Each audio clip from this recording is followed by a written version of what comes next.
ملاحوں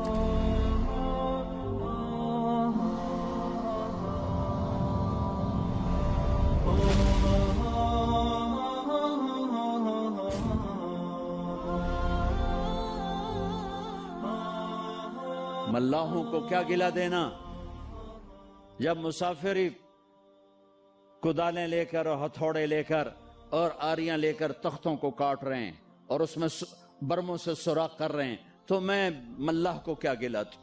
میں ہوا کو کیا برا کہوں؟ میں طوفانوں کا کیا گلا کروں؟ تو ادھر ادھر کی نہ بات کر، یہ بتا کہ قافلہ کیوں لوٹا، مجھے راہزنوں سے گلا نہیں، تیری راہبری کا سوال ہے۔ تو ایک کفر کی منڈی لگ گئی اور حکمران صلاحیتیں ختم کر بیٹھے، تو اللہ تعالیٰ نے ایک قوم کو 7 سمندر پار بھیجا۔ ہائے ہائے، جہانگیر کے سر میں درد تھا، درد اس وقت یہ مدراس پہ انگریز اپنی کالونیاں بنا چکے، اس کو وہ ٹھیک نہیں ہوتا تھا، تو ایک انگریز ڈاکٹر نے اس کو، ایلوپیتھی تو فوری اثر کرتی، اس کو گولی دی، وہ ٹھیک ہو گیا، ایک دم ٹھیک ہو۔ کہا کیا مانگتے ہو؟ کیا مانگتے ہو؟ کہا جی مجھے ہمیں تجارت کی اجازت دیجیے۔ تو نے اجازت دے دی۔ تو اس کے ایک وزیر نے کہا بادشاہ سلامت مجھے یہ مکار نظر آتے ہیں، ان کو اجازت نہ دیں، یہ کل کو خطرہ بن سکتے ہیں۔ لیکن اس وقت مغلیہ سلطنت ایسے چھائی ہوئی، کوئی ندی کیڑی اوقات، کیا پدی کا شوربہ، یہ کیا کر لیں گے؟ لیکن وہ وزیر کوئی بڑا ہی سیانا تھا جو آگے دیکھ رہا تھا۔ تو محمد شاہ رنگیلا 22 سال حکومت کر کے شراب عورتوں میں ڈوب کے زندگی گزار کے مر گیا۔ 22 برس کی حکمرانی کوئی چھوٹی حکمرانی نہیں ہوتی۔ اس میں نادر شاہ درانی کا، تیمور نے لوٹا تغلقوں کے دور میں، اور نادر شاہ درانی نے حملہ کیا محمد شاہ رنگیلی کے دور میں، اور کوہنور، آپ نام سنا؟ کوہنور میں نے دیکھا ہے 2-3 دفعہ انگلینڈ میں، ملکہ وکٹوریا کے تاج میں ہے، لیکن اب اس کی وہ شان نہیں ہے، اس کو انہوں نے 3 حصوں میں 3 ٹکڑوں میں کر دیا ہے، 3 ٹکڑے بنا دیے ہیں۔ تو وہ ایک سلیم میں ہے اور 3 ایسے پٹی میں رکھے ہوئے ہیں، لہذا اس کا وہ نام اب اس پہ نہیں لگ سکتا۔ علاؤالدین خلجی ایک بہت نیک حکمران گزرا ہے، خلجی خاندان کا، 35 برس حکومت کی۔ اس نے دکن کا ایک شہر تھا دیوگری، اس پہ کیا حملہ۔ جب خزانے کا دروازہ کھولا تو اس میں ایک ہیرا پڑا ہوا تھا، وہ ہیرا اتنا بڑا تھا کہ علاؤالدین خلجی کے منہ سے نکلا، کوہ نور، یہ تو نور کا پہاڑ ہے، کوہ نور، یہ تو نور کا پہاڑ ہے۔ وہاں سے وہ اس کا نام پڑ گیا کوہ نور۔ تو جب اب بیچ میں تاریخ بھی سنا رہا ہوں اور کچھ اپنے ملک کے بعد سنانا چاہتا ہوں، پتہ نہیں میں پورا کر سکوں نہ کر سکوں۔ جو کچھ یادداشت میں ہے، کوئی پڑھ کے نہیں ہے، جو کچھ یادداشت میں ہے وہ آپ سے شیئر کر رہا ہوں۔ وہ نادر شاہ نے کہا وہ کو نور کدھر ہے؟ تو پتہ ہی نہیں، سارا خزانہ دیکھ لیا، نہیں ملا۔ پھر اس نے محمد شاہ رنگیلے کے آدمی کو پیسے لگائے، کہا جی وہ اس کے پگڑی میں چھپا ہوا ہے، یہاں رکھتا ہے۔ تو اس نے ضیافت کی، ضیافت کہنے لگا کہ محمد شاہ اب تو ہم بھائی بھائی بن چکے ہیں، 3 دن قتل عام کیا کمبخت نے دلی میں، اب تو ہم بھائی بھائی بن چکے ہیں، تو ہم نا دستار اپنی تبدیل کریں، تو میرا بھائی میں تیرا بھائی، اپنی پگڑی اتار، اس کی پگڑی اتار کے اپنے سر پہ رکھ لی، اس کی اتار کے اس کے سر پہ رکھ لی۔ وہ بیچارہ نہ کہنے کا نہ سننے کا، محکوم بیچارے کی کیا طاقت ہوتی، بھی او گیا کو نور۔ وہاں سے آیا احمد شاہ ابدالی کے پاس، افغانستان سے پھر انگریزوں نے قابو میں کیا، پھر اسے ملکہ وکٹوریا تک پہنچایا گیا۔ تو انگریز یہاں انٹر ہوا۔ کب انٹر ہوا؟ جب ہم زوال کا شکار تھے۔ اب آپ حیران ہوں گے، ہم اپنے اللہ سے اس نعمت کے شکرانے میں وہ کریں جو اللہ ہم سے چاہتا ہے۔ ہم اس ملک کو ٹھیک کریں کہاں سے؟ طارق جمیل سے۔ یہاں وہ یہ کر رہا ہے، وہ یہ کر رہا ہے، وہ یہ کر رہا ہے، اس کو بند کر دو۔ وہ دیکھو کی کر گیا، وہ کی کر گیا۔ اندھے ہو جاؤ، بہرے ہو جاؤ، گونگے ہو جاؤ، اپنے عیب دیکھو، اپنے عیب سنو، ضمیر کی آواز سنو، دل کی دھڑکنوں سے اٹھنے والی باتیں سنو، اور پھر قرآن سامنے رکھو، قرآن پڑھو۔ تم سب سے کہتا ہوں قرآن پڑھو، قرآن پڑھو، تاکہ ممبر پر بیٹھنے والے کا تمہیں پتا ہو کہ یہ ہمیں پیغام دے رہا ہے یا آگ لگا رہا ہے، یا ہمیں نفرتوں میں دھکیل رہا ہے یا محبت کے پھول دے رہا ہے۔ اور اپنے نبی کی زندگی پڑھو، اپنے نبی کی زندگی پڑھو۔ میں کسی فرقے کا ترجمان نہیں ہوں، میں اسلام کا ترجمان ہوں، میں اسلام کا ترجمان ہوں۔ یہ بھڑکتی آگ ہے جس نے سارے خرمن کو جلا دیا ہے۔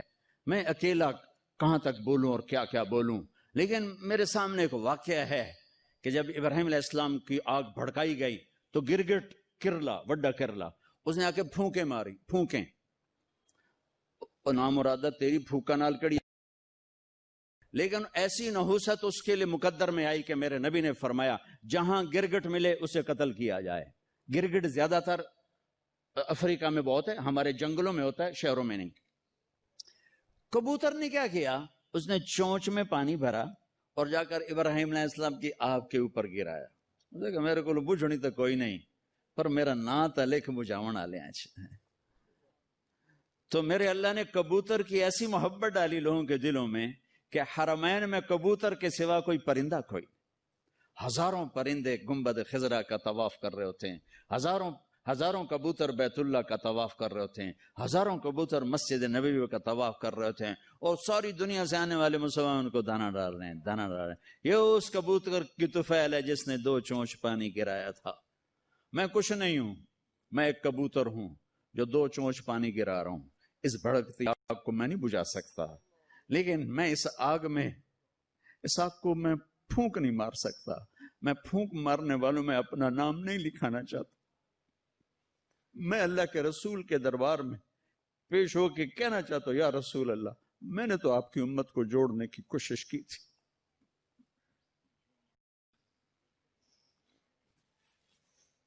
یا کسی کے کافر کہنے سے کوئی کافر کوئی تھوڑا ہی ہو جاتا۔ میرے دیس میں کفر اس طرح فتوے دیتا ہے، کفر کے فتوے ایسے لگتے ہیں اتنے سستے تو آلو نہیں منڈی میں جتنا سستا کفر کا فتوہ ہے۔ ایک دوسرے کے پیچھے نماز نہیں پڑھتے، ایک دوسرے کو سلام نہیں کرتے، مصافحہ نہیں کرتے، جنازے نہیں پڑھتے۔ ہم 14 اگست منائیں گے کیسے؟ اچھا مسلمان بن کے، اوروں کو نہیں دیکھیں گے، اپنے آپ سے شروع کریں۔ اپنی تعلیم کو بھی اچھی طرح حاصل کرو، اپنے استادوں کا ادب کرو، ماں باپ زندہ ہیں ان کے پاؤں پڑ جاؤ، شادی شدہ بیویوں کو عزت دو، احترام دو، شادی کرنا چاہتے ہو ماں باپ کی رائے سے کرو، عشق و معشوقی میں نہ پڑو، ماں باپ کی رائے سے کرو، اس میں برکت ہوگی۔ ماں باپ کو ہاتھ جوڑتا ہوں، شادی کے مسئلے میں اولاد کی رائے لو، مسلط نہ کرو، یہ ماں باپ کا ظلم ہے۔ اگر وہ زبردستی ٹھونس دیں ایتھے ہی کرنی ہے تو کرنی، تو سے نہیں کرنی، یہ ماں باپ کا جبر ہے، یہ ماں باپ کی زیادتی ہے، یہ ماں باپ کا ظلم ہے جو خاص طور پہ بچیوں پر حد سے زیادہ ہو رہا ہے۔ شادی بچی اور بچے کا حق ہے، ماں باپ رائے دیں، ہموار کریں، بیٹا یہاں بہت مناسب ہے، بیٹا یہاں بہت مناسب ہے۔ لیکن اگر وہ ہاتھ جوڑ کر کہے کہ میں نہیں کرنا چاہتی، نہیں کرنا چاہتا، پھر تم والدین کو اللہ رسول کا واسطہ دیتا ہوں زبردستی نہ کرنا، یہ تمہاری زیادتی ہوگی۔ لیکن تمہیں اللہ رسول کا واسطہ دیتا ہوں، اگر والدین زیادتی کریں نا تو سہ جانا، اس کے پیچھے بڑی برکت کے دروازے کھلیں گے، بہت برکت کے دروازے کھلیں گے، بہت برکت کے دروازے کھلیں گے۔ کورٹ میرج کے چکر میں نہ پڑنا، بہت بے برکتی ہوتی ہے، زندگی تلخ ہو جاتی ہے، زندگی ویران ہو جاتی ہے۔ اپنے جذبات کو قربان کرنا، جب تم اللہ اپنے ماں باپ کے لیے کوئی جذبہ قربان کرو گے، اللہ وہاں سے تمہارے لیے دروازے کھولے گا عزت کے کہ تم سوچ بھی نہیں سکتے، تمہارے وہم و گمان میں بھی نہیں ہے۔ یہ چند روزہ زندگی گزر جائے گی، آنے والا دن بہت لمبا ہے اور آنے والی زندگی لامحدود ہے۔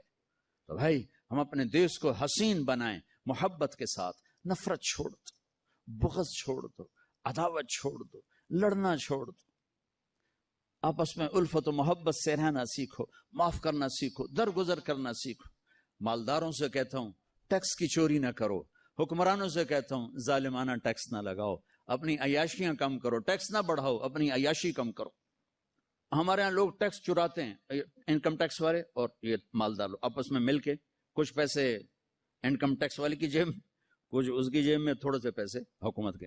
میں کہتا ہوں دے دو، جتنا ٹیکس مانگتے ہیں دے دو. اگر یہ ظلم ہے تو تمہارا صدقہ ہو کے قبول ہو جائے. چوری نہ کرو.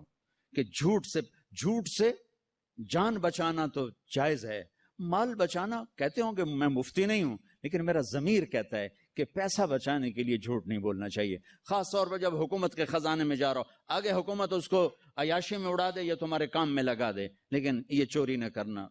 پیسے کے لیے جھوٹ نہ بولنا. جان بچانے کے لیے ٹھیک ہے آدمی جھوٹ بول سکتا ہے، لیکن مال کے لیے جھوٹ بولے ہوئے 4 پیسے اور بچا لو، یہ نہ کرو. اور حکمرانوں سے کہتا ہوں کیسے ظالمانہ ٹیکس نہ لگاؤ کہ تمہاری ایک ایک دن کے عیاشیوں پر ہزاروں خاندان پل سکتے ہیں. مقروض خاندان کے عیاش حکمران. عمر رضی اللہ تعالیٰ عنہ کے زمانے میں قحط آیا، گوشت کھانا چھوڑ دیا. جب تک قحط دور نہیں ہوا بوٹی کو ہاتھ نہیں لگایا کہ کیا میری ساری رعایا گوشت کھا سکتی. جب تک قحط دور نہیں ہوا. میں نہیں کہتا تم عمر بن جاؤ گے، چونکہ ہم جیسے عوام جیسی راجا جیسی پرجا ویسا راجا، جیسے ہم ویسے ہمارے حکمران. مامون رشید سے کسی نے کہا تو ایڈا وڈا بڑے من بادشاہ. میں نہیں عمر کیڈا وڈا بادشاہ تے کیڈا زبردست خلیفہ گزریا ہے. وہ بڑا سمجھدار تھا، کہنے لگا عمر کے عوام تھے ابو ہریرہ اور میرے عوام ہو تم. اگر میں بن گیا نا عمر تو تم تو مجھے پاگل سمجھ کے باہر نکال دو گے. پہلے تسی ابو ہریرہ بنو پھر میں عمر بن جانا. ہوں تسی تو رہو میں بدماش تے مینوں آکھو میں عمر بن جانا. ہمارے سارے تاجر جھوٹے ہوں، سارا بازار جھوٹ پر ہو، خیانت پر ہو، اور حکمران وہ کیسے آ جائیں گے دیانت پر. تو میں سارے طبقات سے کہتا ہوں کہ آؤ بھائی ہم دیس بنائیں، اپنی ذات سے شروع کریں، اپنی ذات سے. تو انشاءاللہ یہ پھلے گا پھولے گا.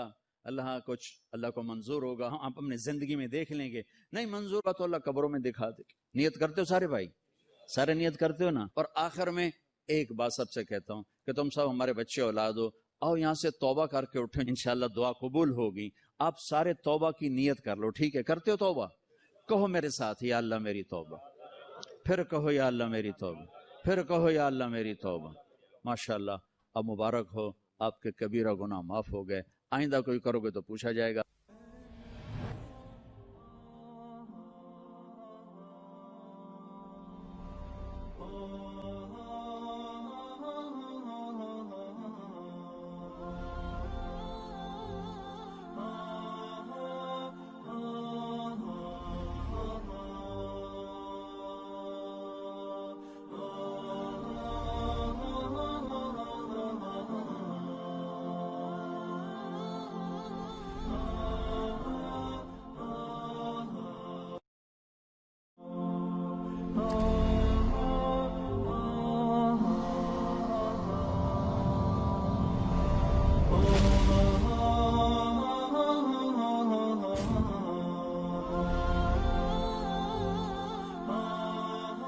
ملاحوں کو کیا گلا دینا جب مسافری کدالیں لے کر اور ہتھوڑے لے کر اور آریاں لے کر تختوں کو کاٹ رہے ہیں اور اس میں برموں سے سوراخ کر رہے ہیں، تو میں ملاح کو کیا گلا دوں؟ میں ہوا کو کیا برا کہوں؟ میں طوفانوں کا کیا گلا کروں؟ تو ادھر ادھر کی نہ بات کر، یہ بتا کہ قافلہ کیوں لوٹا، مجھے راہزنوں سے گلا نہیں، تیری راہبری کا سوال ہے.